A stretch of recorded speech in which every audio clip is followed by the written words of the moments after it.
انگریزوں کی حکومت تھی، گورنمنٹ بنتا، اور ان کی پالیسی یہ تھی کہ لڑاؤ اور حکومت کرو، مسلمانوں کو سیاست کی بنیاد پر لڑاؤ، مسلمانوں کو قومیت کی بنیاد پر لڑاؤ، اور مسلمانوں کو فرقے اور مسلک کی بنیاد پر لڑاؤ۔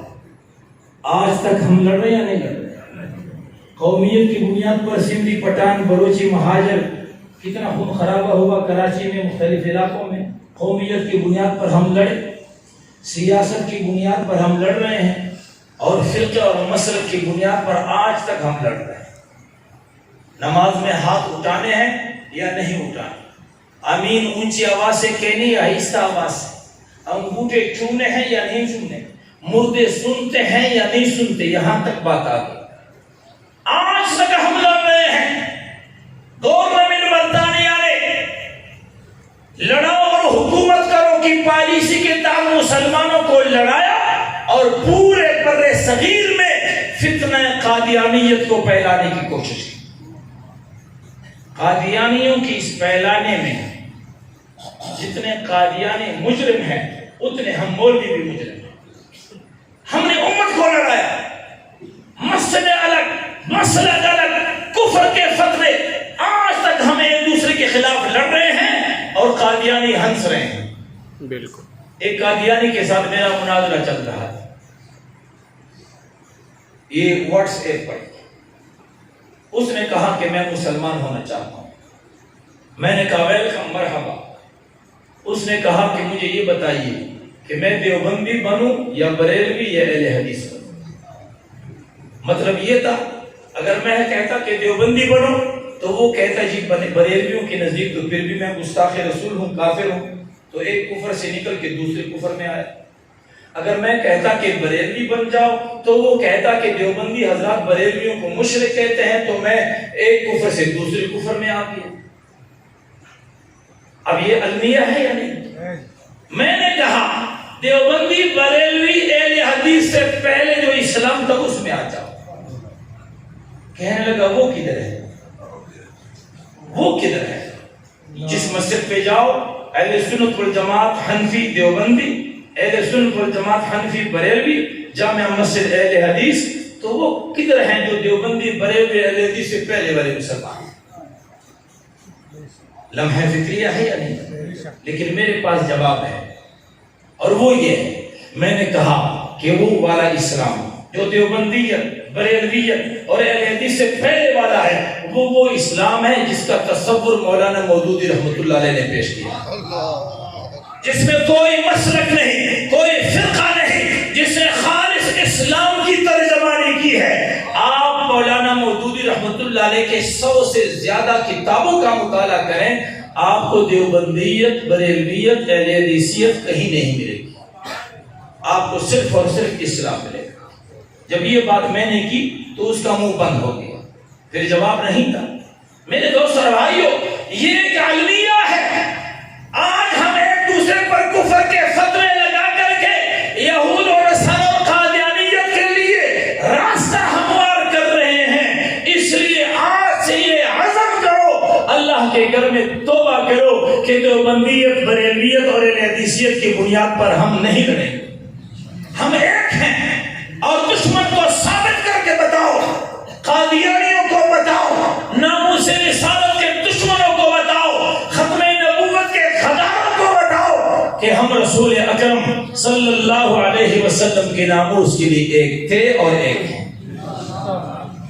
بر صغیر میں فتنہ قادیانیت کو پھیلانے کی کوشش کی گئی، پاکستان بنا، اور پاکستان بننے کے بعد ہمارا پہلا وزیر خارجہ وہ چودھری ظفر اللہ بنا، جو خود قادیانی تھا۔ چنانچہ چنیوٹ کے قریب دریائے چناب کے کنارے 1034 ایکڑ زمین فی ایکڑ 10 روپے یہ قادیانیوں کے نام الاٹ کی گئی، اور قادیانیوں نے یہاں ایک شہر بسایا، اس کا نام ربوہ رکھا۔ کیا نام رکھا؟ ربوہ۔ ہمارے استاذ تھے، ختم نبوت کے بہت بڑے داعی، فاتح قادیانیت، حضرت مولانا منظور احمد چنیوٹی رحمت اللہ تعالی علیہ۔ وہ پنجاب اسمبلی کے ممبر بنے تو انہوں نے قرارداد پیش کی کہ ربوہ کا نام تبدیل کر دیا جائے. آج کل اس کا نام چناب نگر ہے. کیا نام ہے؟ چناب نگر ہے. تو یہ جو چناب نگر ہے یعنی ربوہ، یہاں سے قادیانی نے پورے ملک میں تبلیغی سرگرمیاں شروع کی. لیکن تبلیغ اسلام کے نام پر، اسلام کو اسلام کے نام پر لوٹتے رہے، قرآن کو قرآن کے نام پر لوٹتے رہے، حدیث کو حدیث کے نام پر لوٹتے رہے، صحابہ کو صحابہ کے نام پر لوٹتے رہے. اور مسلمانوں کو پتہ نہیں، جس طرح جنگل میں ڈاکو چراغ لے کر کے کھڑے ہو جائیں تو لوگ سمجھیں گے کہ کوئی شہر ہے، کوئی قافلہ ہے. اسی طریقے پر انہوں نے اسلام کا لباس اور اسلام کا لیبل لگا کے کفر کو بانٹنا شروع کیا.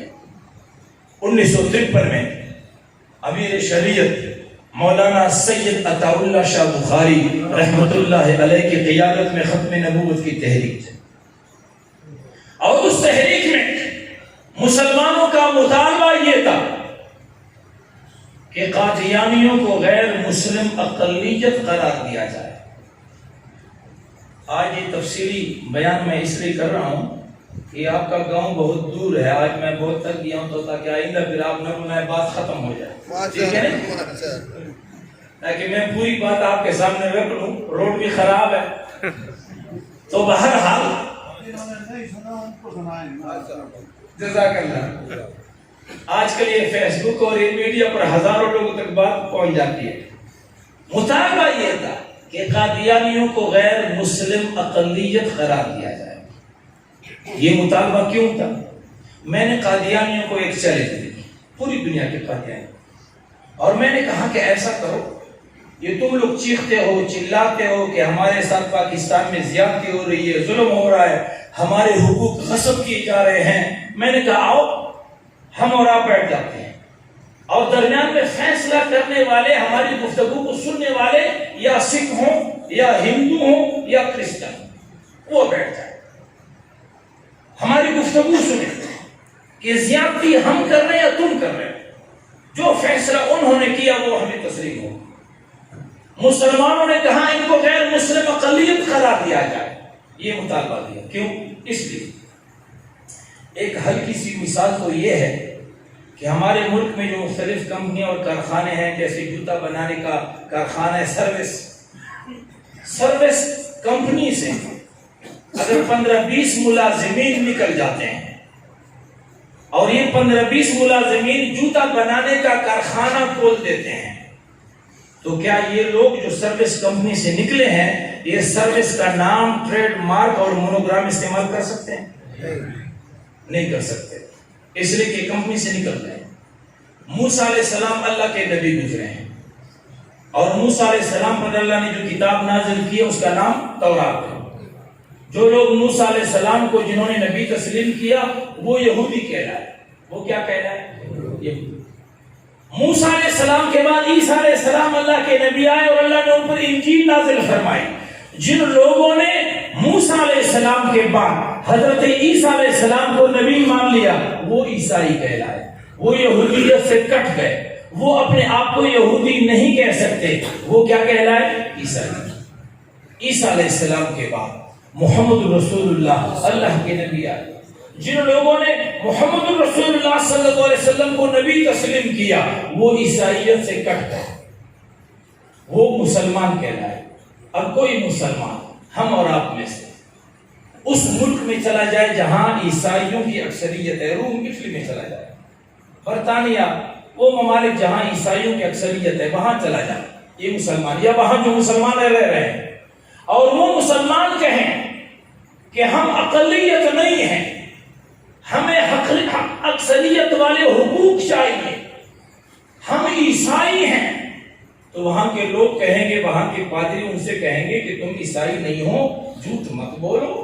عیسیٰ علیہ السلام کے بعد محمد رسول اللہ صلی اللہ علیہ وسلم کو اپنا نبی ماننے کے بعد تم عیسائیت سے نکل گئے. یہ کہیں گے یا نہیں؟ یہ مسلمان کہتا ہے نہیں میں عیسائی ہوں، وہ کہیں گے جھوٹ بولتے ہو، تم عیسائی نہیں ہو، تم الگ ہو. موسیٰ علیہ السلام کے بعد ایک سچے نبی عیسیٰ علیہ السلام کو نبی تسلیم کرنے والا یہودی نہیں کہلا سکتا.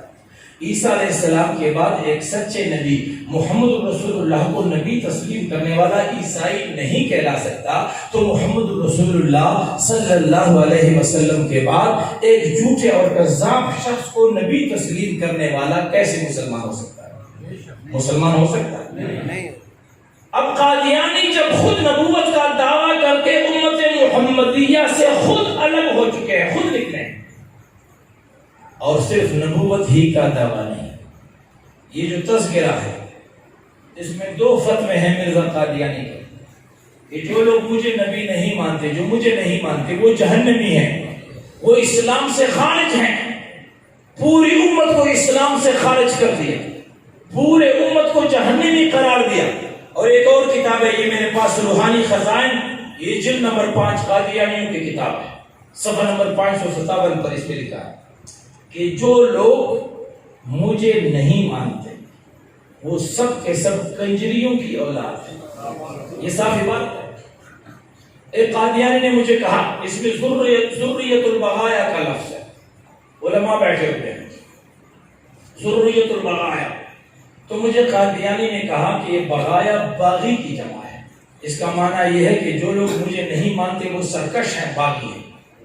میں نے کہا کہ بغایا یہ بغیت ان کی جمع ہے، وما کانت اموں کے بغیہ، قرآن کے اندر الفاظ ہے، بغایا بغیت ان کی جمع ہے، اور باغی کی جمع بغات آتی ہے، بغایا نہیں آتی۔ جو مجھے نہیں مانتے وہ سب کے سب کنجریوں کی اولاد، نعوذ باللہ۔ امت کو کافر بھی کہا، امت کو گالی بھی دی، اور خود نبوت کا دعویٰ کر کے امت سے الگ بھی ہوا، اور اب کہتے ہیں نہیں جی ہمیں مسلمان کہنا ہے، مسلمان کہلوانا ہے، اور یہ جو لوگ مسلمان ہمیں یہ حق نہیں دیتے، یہ ہمارے ساتھ زیادتی کر رہے ہیں، زیادتی وہ کر رہے ہیں۔ اس لیے میں قادیانیوں سے کہتا ہوں کہ تمہارے لیے صرف 2 راستے ہیں۔ کتنے راستے ہیں؟ 2 راستے۔ قادیانیوں کے لیے کتنے راستے ہیں؟ 2 راستے، تیسرا کوئی نہیں۔ ایک راستہ یہ ہے کہ اگر قادیانیوں کو مسلمان کہنے اور کہلوانے کا شوق ہے تو ہم کہتے ہیں سب بسم اللہ، ویلکم، آ جاؤ، محمد رسول اللہ کو آخری نبی مان لو، مرزا قادیانی سے برات کا اعلان کر دو، تو ہم آپ کو مسلمان کہیں گے، کہلوائیں گے، اور اپنی مسجد میں نماز پڑھنے بلکہ امامت کے مسئلے پر بھی کھڑا کریں گے۔ ایک راستہ یہ ہے، مرزا قادیانی پر لعنت بھیجتے ہوئے اسلام میں آ جاؤ، اپنے آپ کو مسلمان۔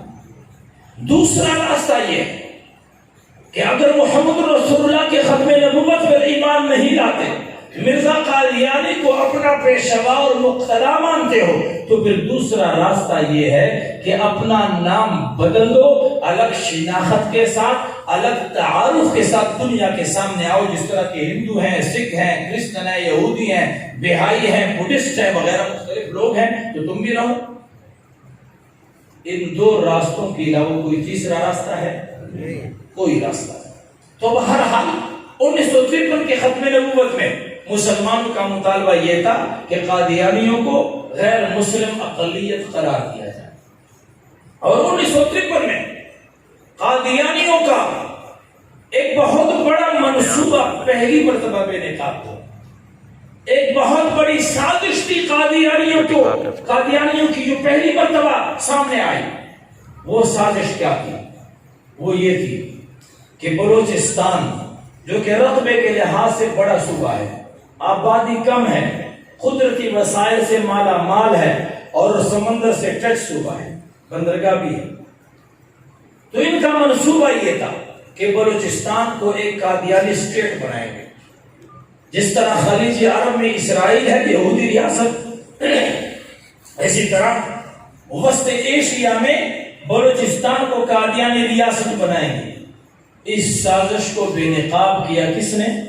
مولانا سید ابو الاعلی مودودی رحمت اللہ علیہ۔ یہ جو قادیانی مسئلہ ہے، یہ 32 صفحات کا رسالہ، اس میں یہ لکھا ہے مولانا مودودی رحمت اللہ علیہ۔ آپ کی تعداد، میں 400 رسالے لایا تھا مفت تقسیم کرنے کے لیے، لیکن آپ کی تعداد تو بہت زیادہ ہے، جو رہ گئے آج اس رسالے سے ان کو پھر دیا جائے گا۔ یہ رسالہ دعا کے بعد مفت تقسیم آپ کو مفت دیا جائے گا انشاءاللہ. یہ میری طرف سے آپ کو تحفہ ہے. ٹھیک ہے. قادیانی مسئلہ, اس میں مولانا مودودی رحمت اللہ علیہ نے اس سازش کو بے نقاب کیا, اور میں کہتا ہوں کہ یہ 32 صفحات کا چھوٹا سا رسالہ ہے, لیکن یہ ایسے ہے جیسے ابرہا کے مقابلے میں ابابیل. یہ بالکل ابابیل ہے, اور ابابیل اس وجہ سے ہے کہ یہ قادیانیوں کی میرے پاس ایک کتاب ہے جس کا نام ہے تاریخ احمدیت. اس کی جلد نمبر 16 ہے. یہ کتابیں میرے پاس سب قادیانیوں کی, ہماری نہیں. جلد نمبر 16 تاریخ احمدیت. اس کتاب میں قادیانی لکھتے ہیں 20 مارچ 1953 کو مرزا غلام قادیانی کا بیٹا محمود احمد, اس نے گورنر پنجاب کے نام خط لکھا اور اس خط میں مولانا مودودی رحمت اللہ علیہ کی شکایت کی. اسی تاریخ احمدیت میں قادیانیوں نے اس قادیانی مسئلہ کو بم قرار دیا ہے. باقاعدہ لکھا ہے کہ عین فسادات پنجاب کے دوران جماعت اسلامی کے بانی مولانا مودودی رحمت اللہ علیہ نے, انہوں نے تو رحمت اللہ علیہ نے لکھا کہ عین فسادات پنجاب کے دوران جماعت اسلامی کے بانی نے قادیانی مسئلہ کا بم پھینک دیا. میرے پاس پشاور میں کچھ علماء آئے پچھلے مہینے اگست میں, تو میں نے ایک ایک یہ پمفلٹ ان کو دی, اور میں نے فیس بک پر لکھ دیا کہ علماء آئے تو میں نے تحفے میں ایک ایک بم دے دیے, ایک ایک بم دیا.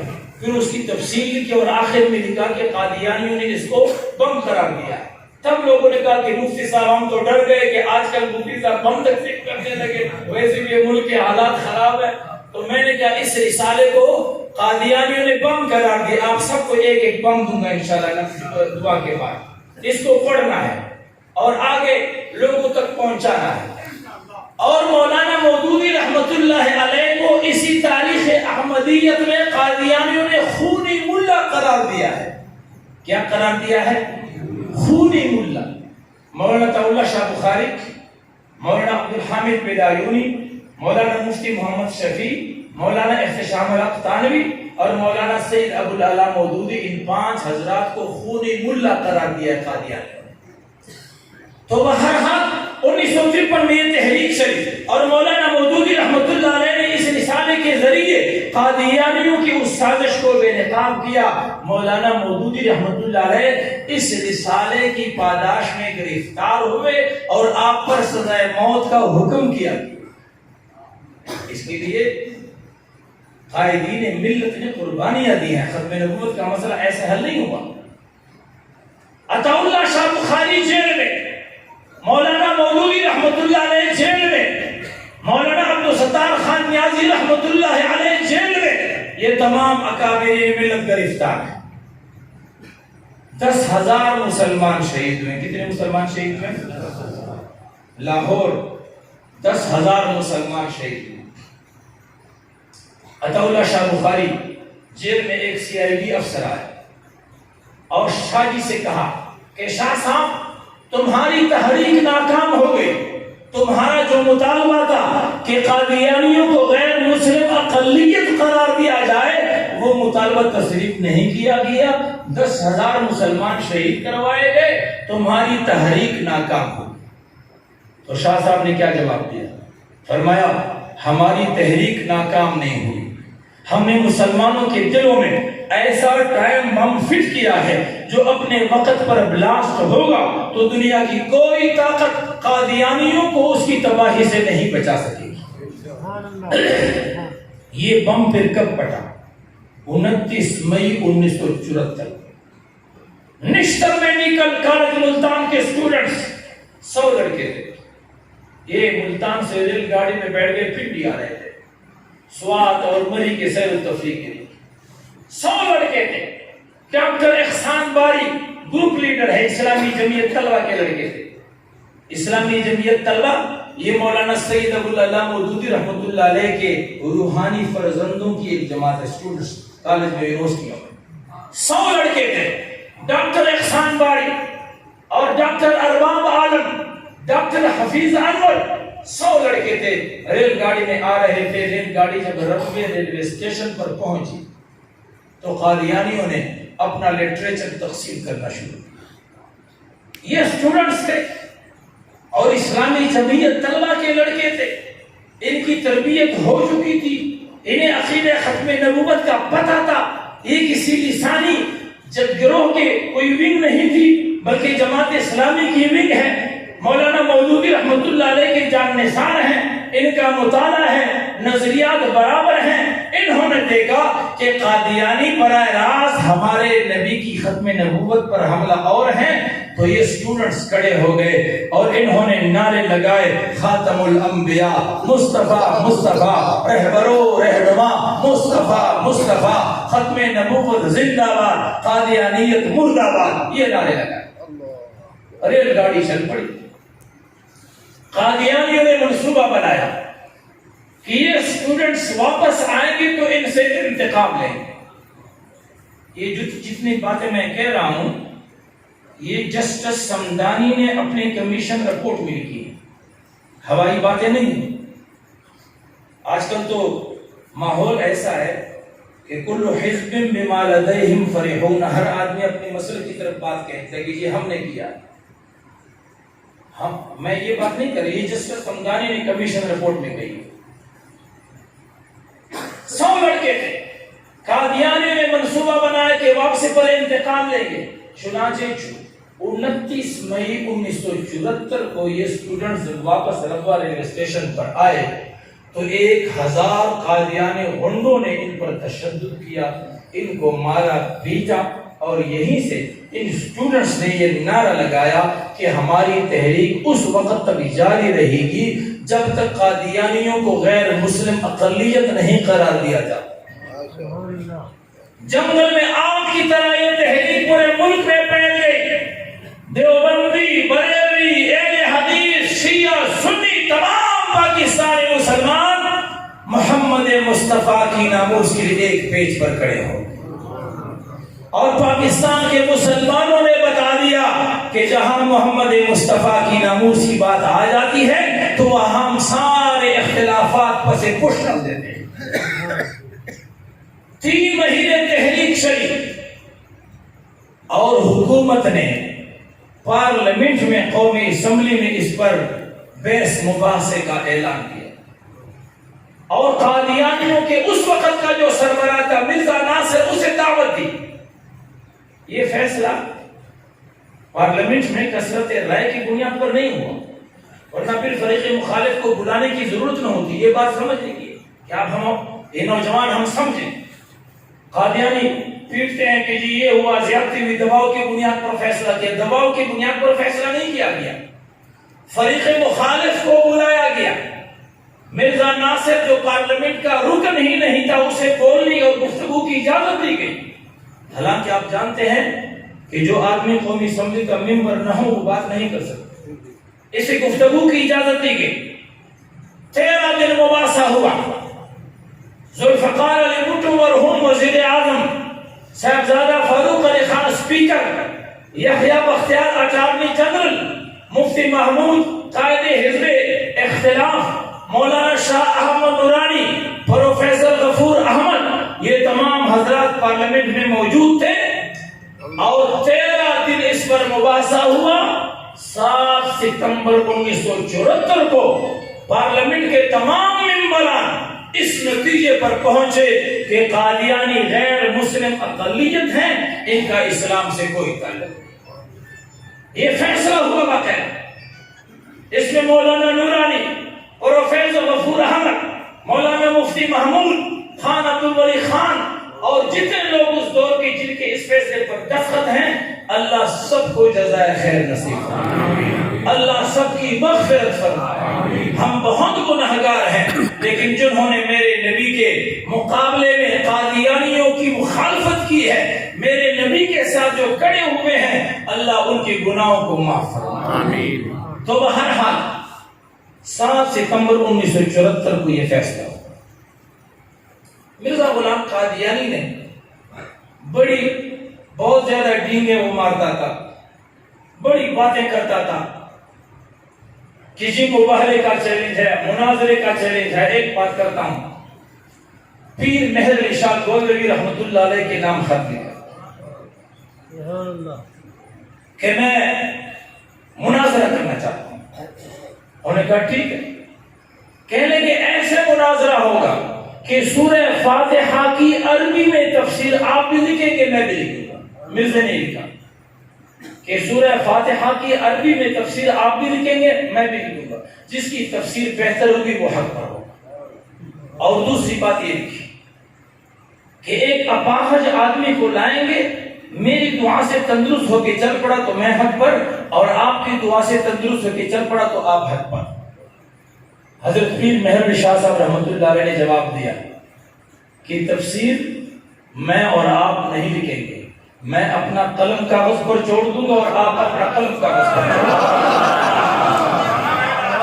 جس کی قلم نے بہترین تفسیر لکھی وہ حق پر ہوگا.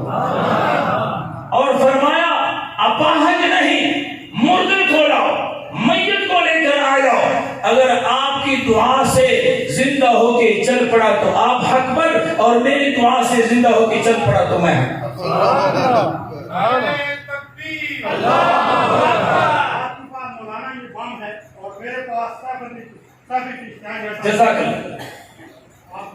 جزاک اللہ. تو یہ سیف چشتیہ حضرت پیر مہر شاہ گولوی رحمۃ اللہ علیہ کی کتاب ہے. اس کے جواب میں مرزا قادیانی نے تحفہ گولویہ کے نام سے کتاب لکھی. حضرت پیر صاحب نے اس کے جواب میں شمس الہدایہ کے نام سے کتاب لکھی, اور پھر مرزا قادیانی کا منہ بند ہوا. تو اکابرین امت نے ہر حوالے سے اس فتنے کا مقابلہ کیا ہے. 7 ستمبر کو یہ فیصلہ ہو چکا. میرے دوست اور بھائیوں, آخری بات اب کیا ہے؟ اب قادیانی کیا کر رہے ہیں اور ہم نے کیا کرنا ہے؟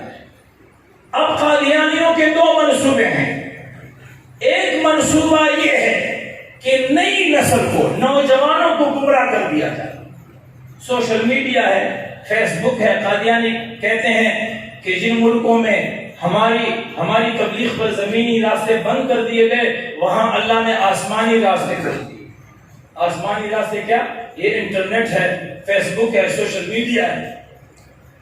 وہ نوجوان نسل کو گمراہ کرنا چاہتے ہیں. میری اور آپ کی ذمہ داری ہے کہ ہم ختم نبوت کی صدا کو آنے والی نسلوں تک پہنچائیں گے انشاءاللہ. کوئی ہمارے نبی کا امتی ایسا نہ رہے جو عقیدہ ختم نبوت کو نہ جانتا. ہم پوری دنیا میں یہ دعوت پھیلائیں گے. اور یہ قادیانی مسئلہ جو یہاں تقسیم کر رہا ہوں, یہ گھر گھر تک پہنچائیں گے. پچھلے سال ہم نے 32,000 تقسیم کیے تھے, اس دفعہ 50,000 مفت تقسیم کرنے کا ارادہ انشاءاللہ امت تک پہنچائیں گے انشاءاللہ. تو ایک ہے قادیانیوں کا منصوبہ یہ. دوسرا منصوبہ یہ کہ آئین پاکستان میں جو اسلامی دفعات ہیں, آئین پاکستان میں ناموس رسالت کا جو قانون ہے, آئین پاکستان میں جو ختم نبوت کا قانون ہے, ان قوانین کو کالعدم کر دیا جائے, ختم کر دیا جائے. یہ منصوبہ ہے قادیانی. میرے دوستو, میں نے 1953 کی تحریک آپ کے سامنے رکھی. 1953 میں 10,000 مسلمان شہید ہوئے, لیکن مسئلہ حل نہیں ہوا. 1974 کی ختم نبوت تحریک میں 10 لوگ بھی شہید نہیں ہوئے, لیکن مسئلہ حل ہوا ہے. فرق کیا ہے؟ فرق یہ ہے کہ 1953 میں دینی لوگوں کی پارلیمانی قوت پارلیمنٹ میں موجود نہیں تھی, اور 1974 میں ہماری تحریک اس وجہ سے کامیاب ہوئی ہے کہ پارلیمنٹ میں مولانا مفتی محمود, پروفیسر غفور احمد, مولانا شاہ احمد نورانی, دینی قوت اور لوگ کی قوت تھی. پارلیمنٹ دینی جماعتوں کی قوت تھی. میرے دوست اور بھائیوں, آپ اگر ناموس رسالت کی حفاظت کرنا چاہتے ہیں, آپ اگر ختم نبوت کی حفاظت کرنا چاہتے ہیں, تو آپ دینی لوگوں کو, اسلامی جماعتوں کو پارلیمانی قوت دیں گے. پارلیمنٹ میں جماعت اسلامی اور جمعیت علماء اسلام اور دیگر جتنے بھی دینی جماعتیں ہیں, ان کے امیدواروں کو پارلیمنٹ ہم اور آپ نے پہنچائیں گے انشاءاللہ. ہمارے اور آپ کے ووٹ سے یا تعاون سے کوئی پہنچتا ہے یا نہیں, لیکن قیامت کے دن ہم کہہ سکیں گے اللہ کے نبی کے سامنے جب کھڑے ہوں گے تو ہم کہہ سکتے ہیں کہ ہم نے اس کا ساتھ اس لیے دیا تھا کہ اس نے نبی کی ناموس کی بات کی۔ خیبر پختونخوا میں لوگوں سے ووٹ مانگ رہا تھا تو لوگوں نے کہا یہ مفتی صاحب یہ اسلام نہیں اسلام آباد چاہتا ہے۔ کیا چاہتا ہے؟ اسلام آباد۔ میں نے جلسے میں کہا بالکل ٹھیک ہے، اسلام آباد چاہتے ہیں۔ اسلام آباد اس لیے چاہتے ہیں کہ اگر سراج الحق کی حکومت ہو اسلام آباد پر تو کیا خیال ہے عاصم الگنا راتوں رات کینیڈا جائے گی؟ جا سکتی ہے؟ اگر اسلام آباد پر سراج الحق کی حکومت ہو تو ممتاز قادری کو سزائے موت دی جا سکتی ہے؟ اگر اسلام آباد پر سراج الحق کی حکومت ہو تو آپ کے آئین میں خلفیہ اقرار نامہ ختم نبوت کا اس میں تعریف ہو سکتی ہے؟ اس لیے ہمیں اسلام آباد چاہیے کہ ہم جب اسلام آباد میں ہوں گے کوئی سی ماں کے لال میں جرت نہیں ہے جو عقیدہ ختم نبوت کے ساتھ چھڑخانی کر سکے۔ اس لیے ہم نے ناموس رسالت اور ختم نبوت کی قوانین کی حفاظت کے لیے اللہ کے لیے دینی جماعتوں کا ساتھ دینا ہے۔ اللہ مجھے اور آپ بھائیوں کو عمل کی توفیق عطا فرمائے۔ وآخر دعوانا الحمدللہ رب العالمین۔